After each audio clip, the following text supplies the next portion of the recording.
নমস্কার, আমি অপর্ণা। আপনারা দেখছেন অপর্ণা রান্নাঘর। নিরামিষ দিনে ভাবছেন কি খাবেন?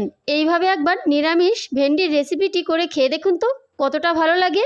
তো চলুন দেরি না করে দেখে নেওয়া যাক আমার আজকের এই রেসিপি। নিরামিষ এই ভেন্ডির রেসিপিটি বানাবার জন্য এখানে সবার প্রথমেই নিয়ে নিচ্ছি 500 ভেন্ডি। ভেন্ডির মুখের দিকটা আর পিছন দিকটা কেটে পরিষ্কার করে ধুয়ে নিয়েছি। এইবার ভেন্ডির মধ্যে দিয়ে দিচ্ছি সামান্য কিছুটা লবণ, সামান্য কিছুটা হলুদ আর সামান্য কিছুটা কাশ্মীরি লঙ্কার গুঁড়ো, আর দিয়ে দিচ্ছি 2 চামচ বেসন। এবার খুব ভালো করে এই ভেন্ডির গায়ে এই সব উপকরণগুলো মাখিয়ে নেব। অন্যদিকে একটা পাত্রে নিয়ে নিয়েছি কিছুটা জল। জলের মধ্যে দিয়ে দিচ্ছি 2 চামচ পোস্ত, আর দিয়ে দিচ্ছি 1 চামচ সাদা সরিষা, 2টো কাঁচা লঙ্কা, কয়েকটা কাজু।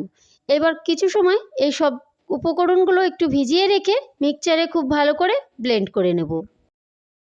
কড়াইতে তেল গরম করে দিয়ে দিচ্ছি ম্যারিনেট করে রাখা ভেন্ডি দিয়ে ভেন্ডিগুলোকে একটু ভেজে নেব, তবে খুব বেশি টাইম ধরে কিন্তু ভেন্ডি ভাজবো না।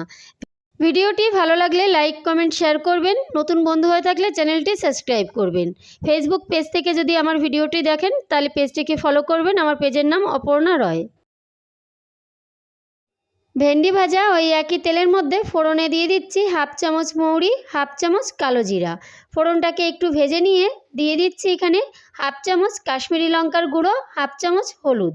মশলাটাকে একটু কষিয়ে নিয়ে দিয়ে দিচ্ছি একটা টমেটো কুচি দিয়ে দিচ্ছি এখানে পরিমাণ মতো একটু লবণ দিয়ে এইবার টমেটো যত সময় না নরম না হয়ে যাচ্ছে তত সময় একটু এভাবে নেড়েচেড়ে রান্না করে নিচ্ছি। টমেটো নরম হয়ে গেছে, আর এই সময় আমি এখন দিয়ে দিচ্ছি মিক্সচারে ব্লেন্ড করে রাখা মশলা।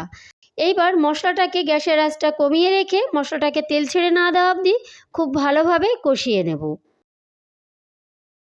মশলা খুব ভালোভাবে কষানো হয়ে গেছে, আর মশলা দিয়ে কিন্তু এই সময় তেলও ছেড়ে দিয়েছে। এখন দিয়ে দিচ্ছি পরিমাণ মতো একটু জল, তবে জলের ব্যবহারটা কিন্তু খুব বেশি করব না। এই রান্নাটা মাখামাখাই হয়, খুব বেশি ঝোল কিন্তু হয় না। এবার জল দিয়ে খুব ভালো করে একটু নাড়াচাড়া করে নিয়ে দিয়ে দিচ্ছি ভেজে রাখা ভেন্ডি দিয়ে আবার একবার একটু নাড়াচাড়া করে নিচ্ছি।